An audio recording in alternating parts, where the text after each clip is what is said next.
소규모 식당의 사장님들이 마케팅의 전문성을 갖추기란 참 쉽지 않습니다. 그 밖에도 식당 사장님들의 고충은 한두 가지가 아니죠. 경기도의 한 막국수집. 얼마 전까지 사람들이 줄을 서던 식당인데요. 그새 가게가 없어진 모양입니다. 여기 음식점은 이제 없어지는 거예요? 딴 데로 이사 간 것 같아요. 이사 갔어요? 네. 주인 있어요? 아니에요. 그 건물 없어지는 거예요? 네.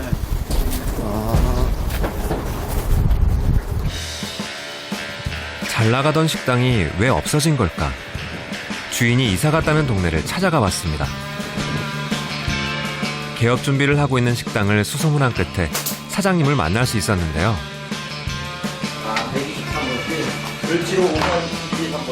아, 여기 계셨네요. 거기서 2년을 채우고 났더니 건물주가 2천에 200 하던 월세를 5천에 300이라고 그러던가 그때? 뭐 달라는 것 같아가지고 참 고생하다가 옆집이 또 나오더라고요. 얘기의 요지인즉 장사가 잘 되자 건물주가 월세를 올려달라고 했고 그 때문에 이사를 간 옆 건물에서도 또다시 그와 비슷한 일을 겪었다는 겁니다. 뭐 주말이면 한 100명씩 그냥 기다리다 가버리고 그러면 어떻게 또 안팎이 150석인데 그 150석도 모자라가지고 이제 마당에다 천막을 깔아놓고 이런 경우도 생기고 이러다 보니까 건물주가 되는 사람이 뭐 갑자기 건물을 짓겠다는 거예요 또. 결국은 단골 손님을 다 뺏긴 채 처음부터 다시 시작하기로 했다는 사장님. 식당으로 돈을 벌기가 쉽지 않은데 산 넘어 산. 장사가 잘 된다 해도 여전히 풀어야 할 숙제가 많습니다. 특히나 권리금이나 임대료를 둘러싼 분쟁은 우리 주위에서 너무나 일상적인 풍경이 됐죠. 불경기라고들 하지만 상가 임대료만큼은 불경기를 모릅니다. 최근 2, 3년 새 강남권 임대료는 40%가량 폭등했고 그렇지 않은 지역이라 해도 20% 가까이 올랐습니다. 홍대 앞이라든지 이제 서울의 주요 상권, 명동이라든지 아니면 강남이라든지 특히 이제 뭐 종로 이런 쪽의 그 임대료는 사실 뉴욕 중심가의 임대료하고 거의 맞먹는 수준이다. 그래도 뉴욕 중심가 근처에 있는 상권하고는 거의 비슷한 수준이다라고 할 수 있는데 이 한국과 미국의 어떤 구매력의 차이, 뉴욕과 서울의 구매력의 차이를 비교해 보면은 굉장히 높은 수준이다. 그럼 월세를 안 내는 분들은 형편이 좀 나을까요? 자신의 건물에서 식당을 운영하는 전애순 사장님. 식당을 시작한 지 무려 30년. 그동안 고생도 많았습니다. 이자도 비쌌어요. 막 연 11% 막 이랬었으니까. 서울 사는 시누이가 있었는데 가게 나갈 때까지 문만 열어놓고 있어라. 그리고 간병인을 하러 다 들어갔었어요. 입양 간병인. 그런 것도 다 해봤어요, 저는. 가게 하시면서? 갈비집, 치킨집 등 여러 식당을 두루 거쳐 5년 전 이 오리집을 열었습니다.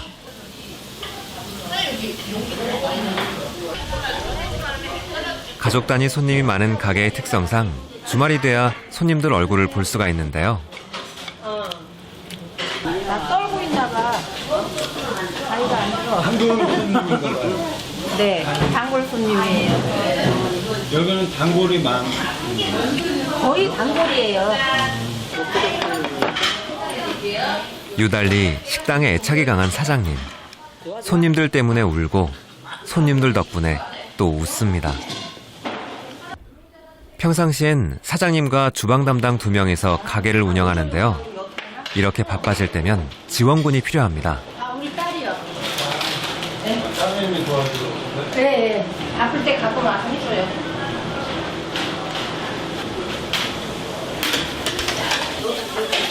이모 그릇이요. 마음 같아선 사람을 더 쓰고 싶지만 가족들의 무료 봉사 없이는 가게를 유지하기가 어려운 게 현실이죠. 장사 안 된다고 막 그러면 그래도 그 집은 집세 안 내잖아 그러는데 또 내 집에서 해보니까 집세는 아무것도 아니더라고. 옛날에 나 삼겹살 아니 저 갈비집 할 적에는 100만 원 예를 들어 100만 원 판다. 그러면은 갈비집 같은 경우는 그때 당시 한 5, 60% 잘 남았죠. 지금은 100만 원 판다 4분의 1? 사실 요즘 식당 사장님들의 고민거리 중 하나는 하늘 높은 줄 모르고 치솟는 식재료 가격입니다. 지난 5, 6년간 거의 모든 식재료가 2배 이상 올랐고 그 중에서도 당근 가격은 5배가 넘게 뛰었습니다.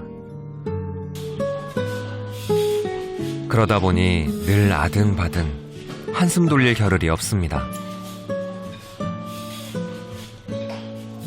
항상 일하시는 엄마였어요. 너무 막 열심히만 사는 거 아닌가 이제 그런 생각을 좀 하죠. 그래서 그런 부분이 조금 미안하죠. 30년 전부터 한시도 쉼없이 가게를 운영해온 사장님. 막 이렇게 줄 서 있는 집들 보면 그게 그렇게 부럽고 난 언제 저런 장사 해보나.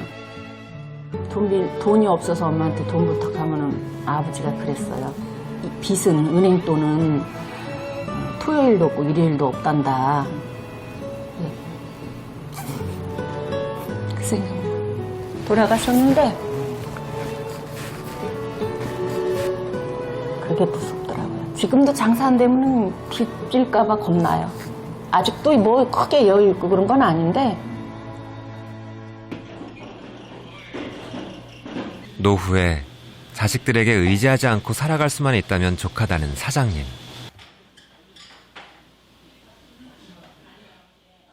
자, 오늘은 과연 발 뻗고 잘 수 있을까요?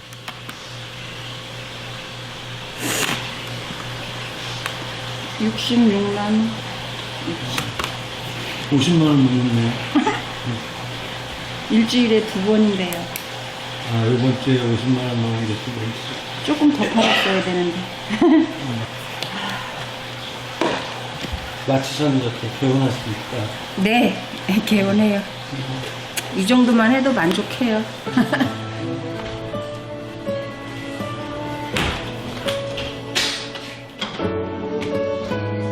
식당 사장님들의 평균적인 수입은 일반적으로 200만 원이 채 안 됩니다. 열심히 일한 만큼의 대가조차 얻을 수 없는 게 현실인데요. 과연 식당 사장님들에겐 돌파구가 없는 걸까? 서울의 한 대학가에서 식당으로 성공한 한 사장님을 만났습니다. 집답게 손님이 정말 많습니다. 21번 고객님, 그거 1단계 하나 드릴게요. 이 집 메뉴는 컵밥입니다. 맛도 있고 가격도 싼 편이고 먹기에도 편하고 그래서 자주 오고. 일주일에 적어도 한 번은 오고요. 많으면 3-4번까지도 와요. 6평 크기의 자그마한 가게. 직접 모든 음식을 만드는 사장님은 이런 가게를 2개나 운영하고 있다고 합니다. 메뉴는 볶음밥, 그리고 볶음면.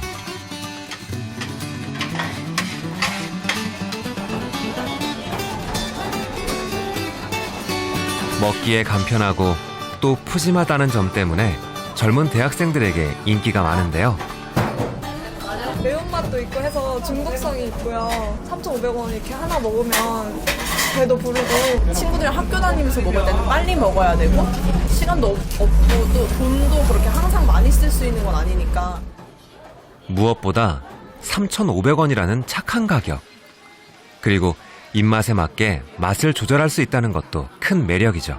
다른 쪽 대학가에 오픈을 해가지고 거기는 한번 실패를 했어요. 주방장이 수시로 바뀌거나 어떤 전문성이 없다면 단골도 생길 수 없고 맛이 갈 때마다 틀리면은 당연히 장사가 잘 될 수가 없어요. 예. 실제로 그런 과정을 겪어봤기 때문에 굉장히 그게 중요하다고 생각합니다. 그런데 과연 이렇게 조그마한 가게에서 3,500원짜리 컵밥을 팔아 얼마나 버는 걸까요? 네네. 수입이요? 웬만한 그냥 월급쟁이 그 1년치 연봉 정도 한 달에 버는 것 같아요. 1년 연봉 네. 한 달에 네. 많이 벌 수 있는 거네요. 그렇죠. 도대체 어떻게 그런 일이 가능한 거죠? 실제 가게를 지켜본 결과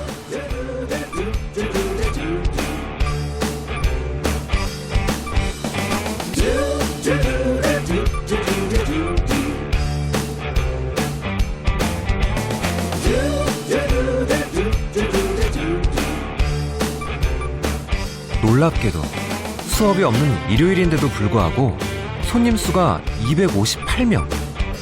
오늘 같은 경우는 지금 매출이 정확히 134만 원 나왔습니다. 평일에는 어느 정도? 평일에는 거의 그냥 2배라고 생각하면 될 거예요. 2배로 생각합니다. 네.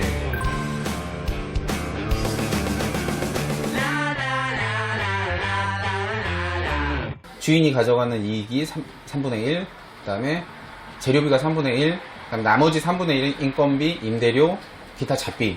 딱 보통 이렇게 구성이 되거든요.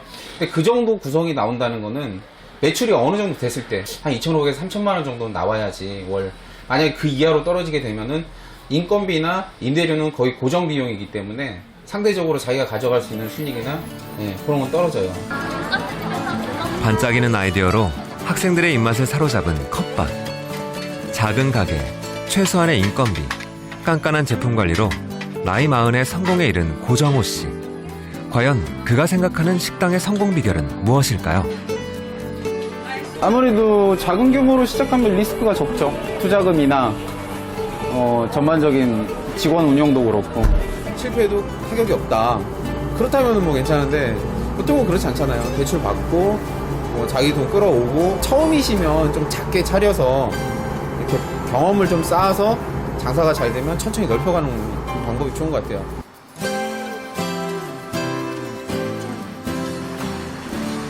경기도의 한 뷔페 식당. 새벽 3시 반이면 식당의 하루가 시작됩니다.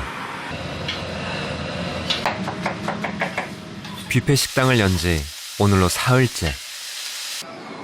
반찬을 몇 가지 만드시는 거예요? 보시보니까 한 18가지 좋아하시는 것도 있고 안 좋아하시는 것도 있고 해서 하다 보니 어떻게 됐어요.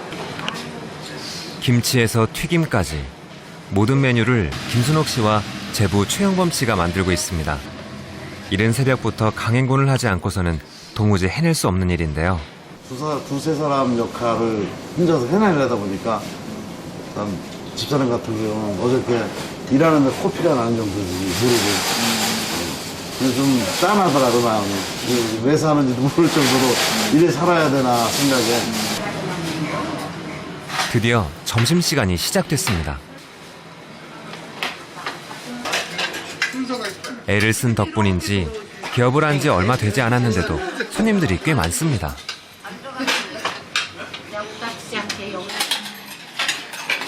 18가지 우리 한식 차례 6,000원씩 한다는 부분이 참 고민 많이 했었어요.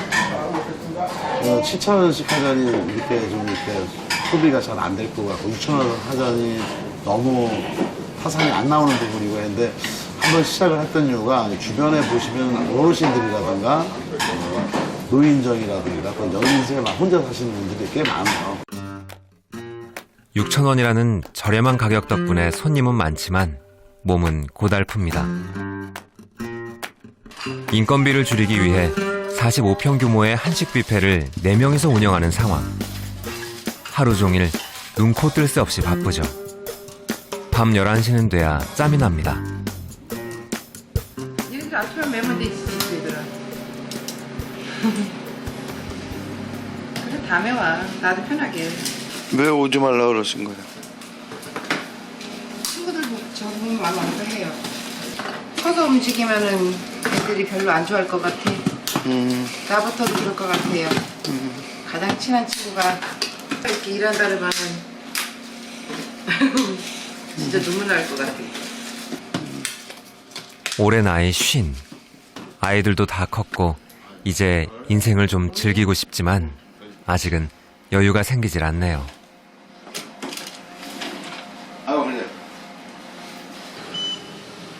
길고 긴 하루가 끝났습니다.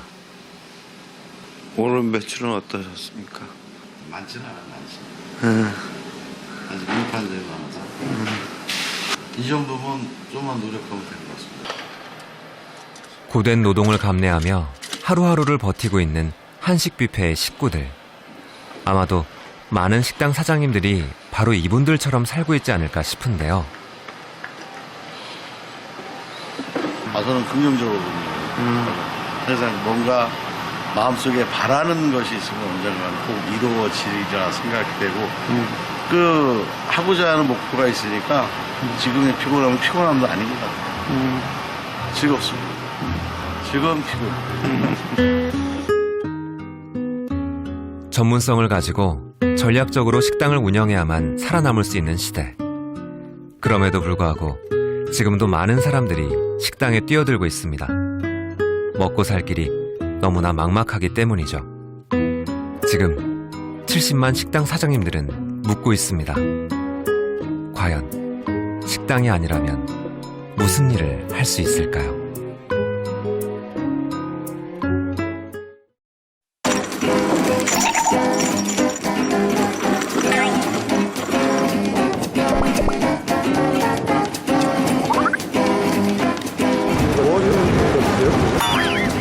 잘 모르겠는데요. 영도 프리스타가 이렇게 뛴다고 씁니다.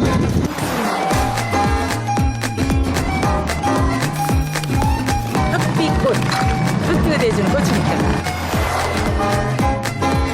100원이 되고 나니까 깨는 사람이 없대. 여기가 350원. 올랐으니까 이제는 눈이 뻘겋고 이제 돌아다니는 거지.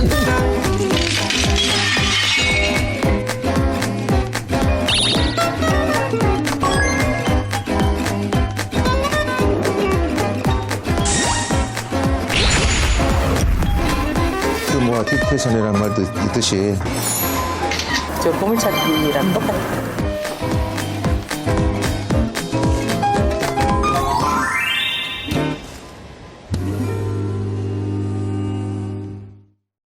Was it you who spoke the words that things would happen but not to me?